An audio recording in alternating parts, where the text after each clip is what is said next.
Uh, there we go. Perfect. Good call. All right. Make sure this is recorded. All right. So I get the luxury of being the first person to kind of launch this off. State Fair season is it is coming up so fast. It's very exciting. And I love talking about this topic. And which is essentially creating 10K days and increasing your kind of standard for creating a 10K day. Um, so by show of hands, just out of curiosity, before I start kind of putting people on blast today, but by show of hands, who here has had a 10K day ever? Okay. All right, that's a good amount of you. Okay, great. Okay, so I don't know if you guys had a region that did this, and I think this is a thing, but every region's newsletter is different. But also by a show of hands, did anybody ever have on their region newsletter, and if they still might have it, did anybody have a grand day tracker? Did anybody have that where like they tracked grand days? Okay. So I remember when I was brand new seeing this grand day tracker and people were of course keeping track of their grand days and reporting when they had a grand day. And I remember we have some CSPs in our region and central region that have been around for like they're just like they're on the like the Mount Rushmore at the time. I was like, oh my God, like the people like the JB Zimbroffs and the people like the Jerry Azingers who have been selling Cuckle for such a long time. And I'm pretty sure I saw Jerry Azinger post like my first or second summer that she had her like 750th grand day or something. And I'm like, I can't even wrap my head around having like six grand days in my whole entire first summer, right? And here she is selling 750 of them, right? But I think that most CSPs get to a point, right, where they've been excited about putting that grand day into the newsletter to get some recognition for it. But I think most people eventually have that like light switch flip on where they're like, that just doesn't matter. I don't need to keep track of how many grand days I've had just because that's like a solid order nowadays, right? Not like a crazy good day. So I feel like it's more commonplace for most CSPs to kind of lose track of that. But my goal today is to make the 10K day more commonplace for everybody on this call. I would love to see a version of you guys getting to a point where you just stop keeping track of how many 10K days you've had. Because a lot of people, and I was this person not that long ago, that like had like a docket of how many 10K days I had. And I have absolutely no idea how many 10K days I've had now because I've had so many of them. And I'm very blessed to say that. But it's just because of over the course of literally 14, 15 years now of discipline with my head, but also within my actions of each day. I'm not thinking about, oh, 10K is a great day, right? For me, that next level is like, how can I have a 35K day? How can I have a 40K day, right? And that's just because it's been this slow build up, right, over time, where 10K is, again, a solid day's work. But it's not something that I'm like, holy cow, that was an epic day, right? And that just becomes part of our discipline, but also just becomes who we are as a human, right? So, what I found over the course of the last, again, especially over the course of the last 5 years, is that 10K days consistently happen with a few major ingredients, right? And these ingredients are skill set and upserving. So there's some like specific pitches that you guys are probably going to talk on and upserving. Urgency creation at the booth, your routine and your preparation for the day. And then at the end of this, I'm going to just wrap it all up with some mindset stuff. So I've used this analogy before, but just like when you're making a cake, if you forget an ingredient, right? If you forget the flour, for example, like again, there's still technically a cake, but the rest of the cake just kind of falls apart, right? It doesn't really come together. And I truly believe this is the same idea when you're working towards creating a standard of having 10K days consistently, right? So skill set, upserving, and also kind of tied into this is a little bit of goal sharing. So I'm going to kind of tie that in as well. So if you guys think about this really quick, and you guys can feel free to, while I'm talking about this, put some stuff in the chat if you want, or just on your notes. But when you think about a 10K day, what are the key needle movers within a 10K day that consistently have to happen for a 10K day to happen? right? Again, I don't know about you guys. There aren't very many 10K days that I have that I didn't sell a signature or bigger, or I didn't sell like some flatware, or I didn't sell an ultimate upgrade, or I had some business gifts, right? If you look at a 10K day, there are usually two or three orders that really jump that from a 5K to a 10K day. And it's also just not super normal, right? Multiple sets is a great one, Aaron. Most people, right, aren't working a fair day consistently and just consistently taking like 20 orders in a day, unless your name rhymes with Virtus, right? It's like, again, there are some of us that, again, just manage to take people's credit cards out of their pocket incredibly fast, like Curtis does. But most people at a fair day, we're not getting the opportunity to really have 20 cracks at bat to create 20 orders, right? So most 10K days happen when you're writing up between 12 to 15 orders, give or take an order, right? Unless you're like Luciano, takes one or two orders and you're solid, right? But most of the time, again, 12 to 15 orders, which is about a $700 to $800 average order, which is kind of the standard among a lot of higher end CSPs that are also creating a lot of orders at the booth at the same time. That those orders usually consist of a bigger block set of a signature and ultimate at least, if not two. Usually a bigger cookware set, not just the dedicated, but again, an accomplished cookware set or a legacy cookware set. It's usually got some business gifts. And lastly, but certainly not least, even though this isn't technically like a package that we sell, there's usually discipline within a 10K day of consistently upserving on orders, right? So those four disciplines should be at the top of every single person's on this call, all of your guys' to-do list this year. Those should be the four disciplines that you are consistently thinking and working towards over the next like 3 or 4 months before the state fair starts. Right? You don't need to reinvent the wheel on these topics either. Right? These topics, like we have so many people that have given amazing messages on how to sell more ultimates, like Seth and Luciano. How to sell more cookware, like Calvin gave a great message earlier this year at Net, right? Um, Josh has just the most incredible all-time best ever talk ever on Upserving 2.0. That's on, again, Vector Connect and also on YouTube. It's just like those are messages that if you haven't absorbed them like a sponge yet, I would encourage you to do so. But this isn't like anything wild. Right? This isn't like especially over the last 4 years, guys, we have gotten so much better at selling Cutco. There's no like new way to sell an ultimate set, again, that we haven't tripped into yet, right? So when it comes to these four disciplines, I also encourage you during a 10K day, it's like I think that some of those things that happen early on during a conversation, like asking good questions early, especially if they're not with their spouses, right? And tying them down into like why they're in front of you are all extremely important because you only get so many cracks at bat per day. And in order to create a 10K day standard, especially at your state fairs, which are our busiest and biggest events, we have to maximize every quality interaction that we get. I especially challenge all of you on this call on upserving. I think most people think they're better at upserving than they actually are. So I want to ask you guys all a question and what it would look like for your guys' business, especially at the state fair this year. It's like, what would it look like if you literally actually tried to upserve every single customer, every single order that you take this year? I can't predict the future, but again, 540 grand last year, guys, at the state fair. I guarantee you, if every single person on the call actually did that, you guys have a 600K fair.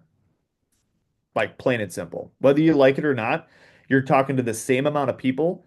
You're not talking to any more people, but if you actually had the discipline, you guys would sell $60,000 more. Maybe more, by the way, right?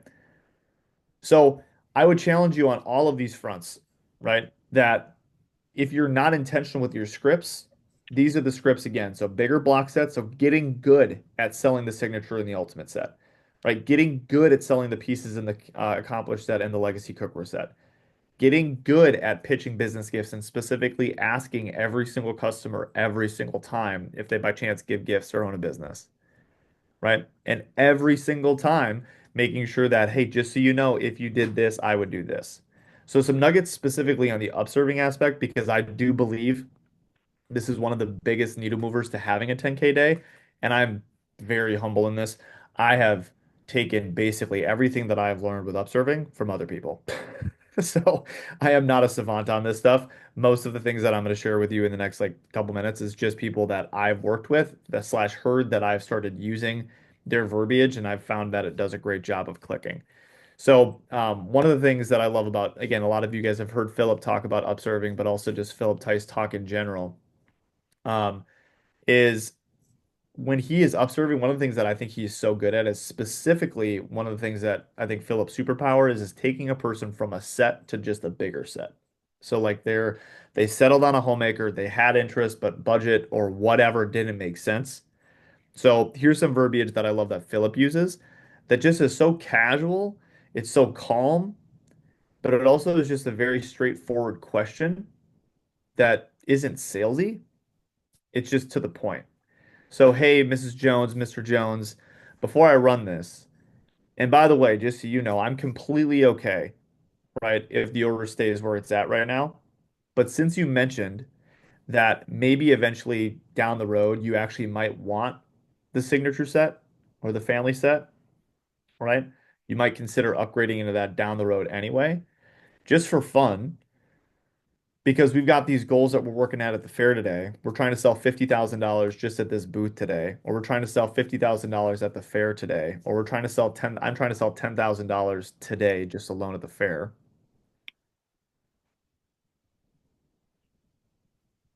Sorry, I'm kind of talking fast, so trying to let you guys keep up if you want.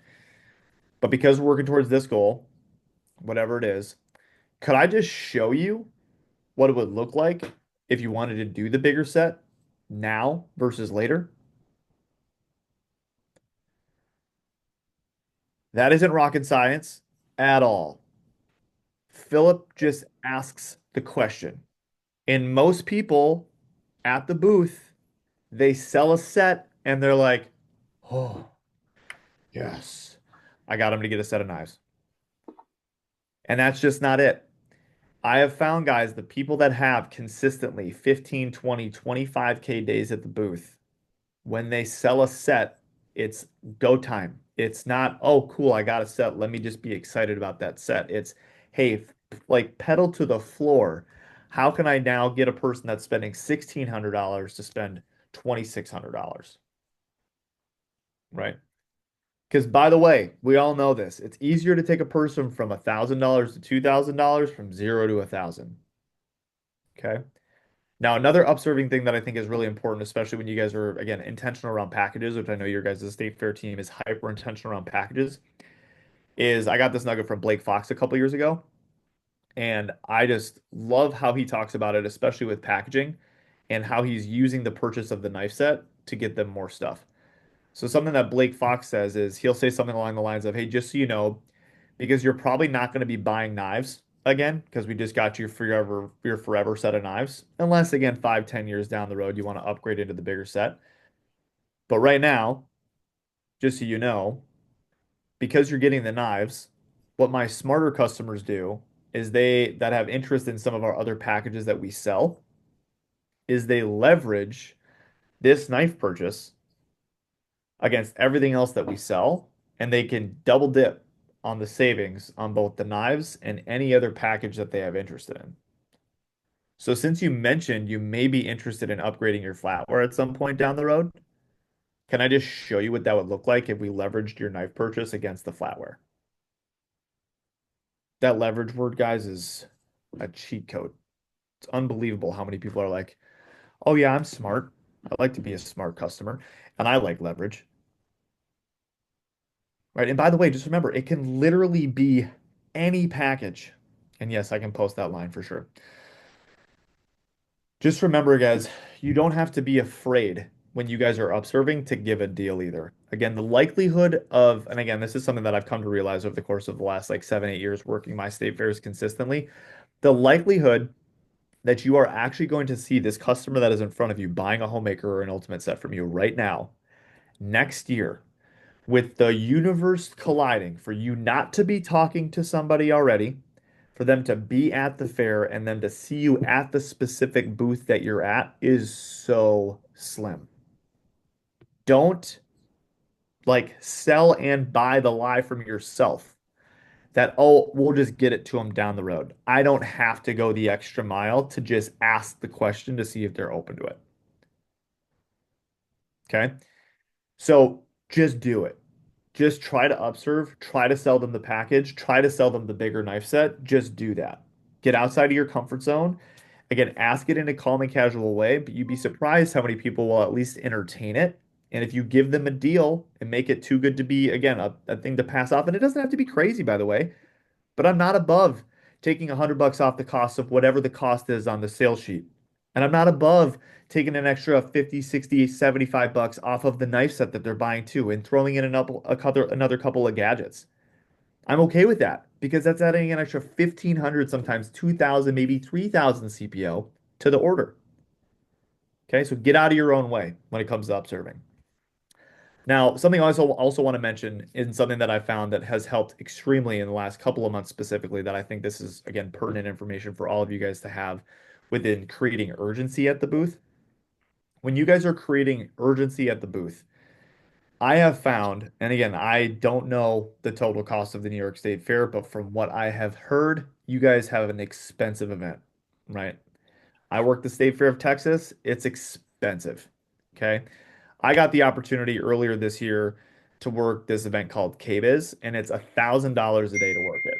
Right. So I was spending $1,000 per day to just be at this event. And with a flight, I was at $3,000, right? $3,000 all in on this event. Again, that I had never worked and I didn't really know what I was getting into, but I was like, hey, I got 2 days to figure out how to make some money and make this like worth the trip, right? And I was so intentional within my conversation. So, like, for example, guys, when you are saying things like, are you in the market? Could you use some good kitchen stuff? Have you guys ever thought about upgrading your knives? Like, if I showed you something you fell in love with and it fit the budget, would you consider taking advantage of our deals today? Like, those things that we're saying usually before we really get into much of our demo are all still so important. Okay. But after you say, hey, like, if I showed you something that you might fall in love with, or can I show you how they work really quick? Before you do that, I would highly recommend, especially to people, by the way, that already own Cutco that are like, ooh, Cutco, what's new? Sharing the urgency of why you're there. So essentially, what it kind of sounded like for me is I basically figured out like if I don't share this with people right now, it's like $1,000 a day. I'm just gonna share like it's super expensive event and people wait all year to buy from me here just because this is like the Mecca, right? So basically what I would say to the people, and you can use this exact same verbiage, just insert New York State Fair. So basically what I would say is I would say something along the lines of, hey, just so you know, Mrs. Jones, KBIS is kind of like the Mecca. And like people literally all across the nation wait all year to buy from us here at the event because I've got to pay about $2,000 literally just to stand here for a couple of days. So I'm extra motivated to help my customers get a really good deal on Cutco. So can I show you some of the specials that we've got going on here? I promise you guys, if you share that line with people that specifically already own Cutco, the people that are interested are going to keep talking to you. And the people that are not interested are going to be like, cool, I don't want to waste your time. I'm not interested. Just wanted to say hi or just wanted to see some of the new stuff or whatever. They will see themselves out. And it's not rude. It's not pushy. It's just cool. Like, I'm good. If you are trying to eliminate tire kickers without being a jerk, this is one of the easiest ways to do it. Now, you guys are in New York, man. You guys have some cutthroat human beings in New York, okay? So you guys can probably say some wild stuff and get away with it. I'm from the Midwest and I'm just way too nice. So I found that by saying some of these things to my customers, right, early on in the demo, it creates urgency, but it also is like, cool, this guy's motivated to help me get Cutco because he's got to pay to be here. And we're kind of in this situation where, hey, if I help you, you help me. That's all it is. It's not rocket science, but it's just transparency and it just cuts the fluff, right? And when you're trying to work towards a 10K day, guys, like the 10K day, every single interaction matters. And I would rather get to talk to a person that's like, yeah, I'm interested in what you got. And like, I understand that you have to, like, the time that you are spending with me is costing you money. It's not like this, oh my God, I gotta buy Cutco. It's like, hey, he's motivated to help me get some Cutco. So it's again, like, I don't know what your guys' total cost is at the event, but what I would recommend is this is something that I would take the total cost of whatever the New York, excuse me, State Fair costs and just throw it out there. It's like, yeah, we have to spend $50,000 or $10,000 or $80,000, whatever it costs you guys at the New York State Fair to be there. It's like most people, guys, don't recognize that we are paying the freaking cost. Like we're just with Cutco. So they just think that we're getting paid to be there. It's like, no, we're actually paying to be here, right? Because we have to spend this amount of dollars. So all of you guys, whatever that is, I would recommend early and often sharing with, again, that big number because it's a scary number. It's like, yeah, we got to spend $50,000 across the 4 or 5 booths that we have here just to be here for the 12 days, right? Or 13 days, whatever your fare is. Share that. I promise you guys are going to have some exciting things that happen. Okay. So the second ingredient to all of this, that was a big first ingredient. The second ingredient is your routine and your preparation. Okay. I love this Abraham Lincoln quote, which is give me 6 hours to chop down a tree. I'm going to take the first four to sharpen the axe. Your daily routines leading up to the fair, guys, like today, tomorrow, and Friday and Saturday this week, they all matter because they are just building the discipline for what's going to happen this upcoming fair season.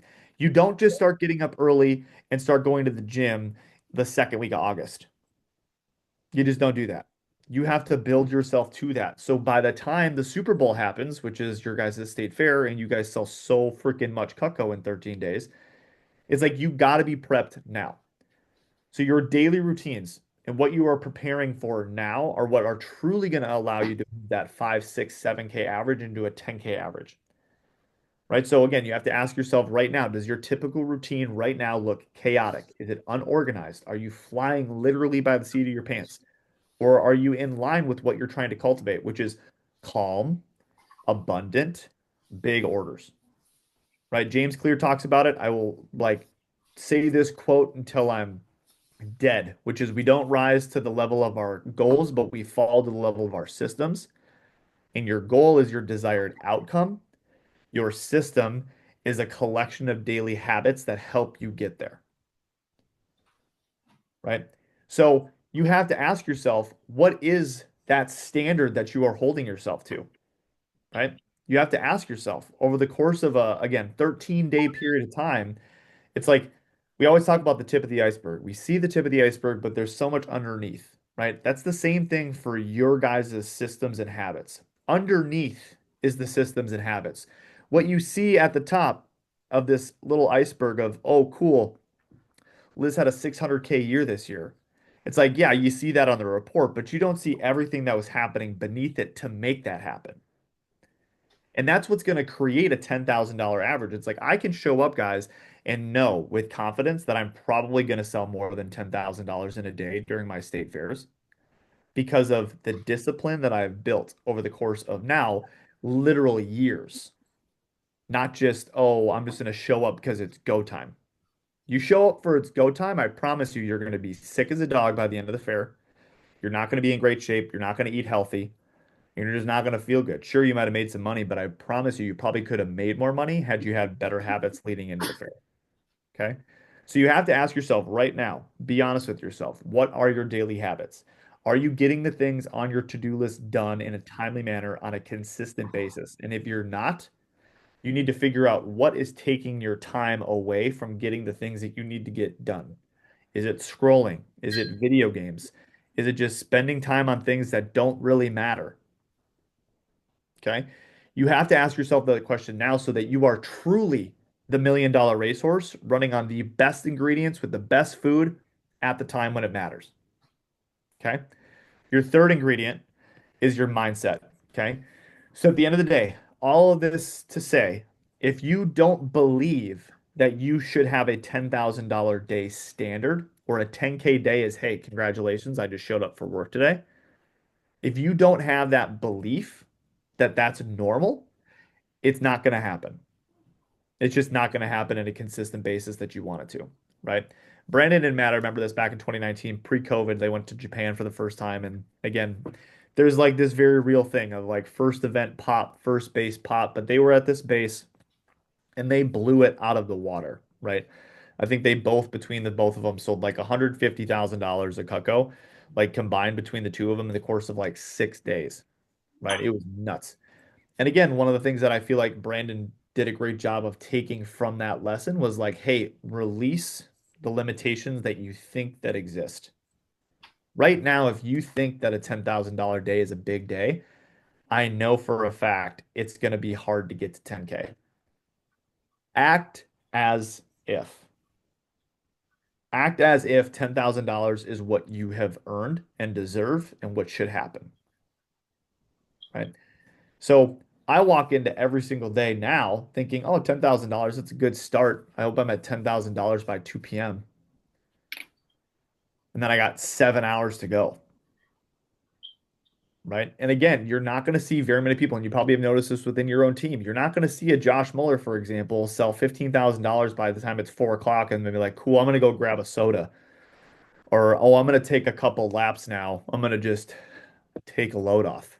It's like if you've ever seen it happen, which I've had the pleasure of seeing Josh Muller have some wild days, he is in it the whole day. And I feel like the urgency and the excitement around his pitch grows over the day. His energy is like, cool, we're really going on this. It's like momentum, guys, goes both ways. Okay. So use that momentum. Don't be satisfied, right? I had a division manager who was way back when I first started selling Cutco that said, I am never satisfied, therefore I'm happy. Because it's always something that we are working towards building bigger.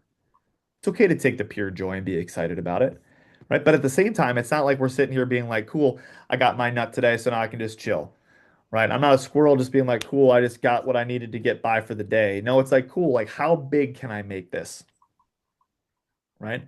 So to wrap this up, okay, the next level for you guys at the New York State Fair has everything to do with your decisions. It doesn't have to do with the economy. It doesn't have to do with how many people walk through the fair. There are enough people that walk through your guys' state fair for you guys all to have incredible interactions and incredible days. So ask yourself, how good am I at, again, selling the bigger block sets, selling the bigger cooker sets, selling the business gifts, and upserving?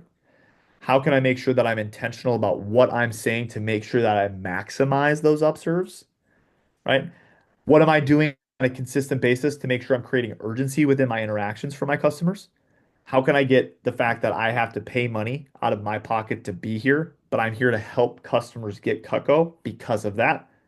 What do your routines look like right now? How are you preparing 4 months out in advance? And what are we thinking about? I challenge all of you every single day of the state fair to think about as clear as you can, to think about how good it's going to feel when you have the person that comes up that says, man, I've been thinking about buying Cutco. My mom's had a set for 30 years. I've always wanted Cutco. Or how good it's going to feel when you have a person that's like, yeah, my friend XYZ told me to stop by and talk to Steve-O. Oh, that's awesome. That's me. Holy cow. You're not going to believe it. Steve-O's just talking to a referral that's like, yeah, my friend's got the ultimate set and the flatware and loves it. Tell me about it. I want you to think about talking to business gift owners. I want you to think about talking to a person that has 150, 250, 500 employees, right? I want you to think about those things consistently because what we get, what we think about is what we get most of the time. So, with that, that's all I got for you. Thanks for your time. And I'll That was put, awesome, Bert. yeah, Thank you. Thank you so much. That is exactly what we needed. We appreciate you so much. Thank you. yeah. I'll put a couple of those things in the chat for you guys. Awesome. Very cool. Well, like Bert said, the first step of that process is mastery of selling more ultimates. And there's really no one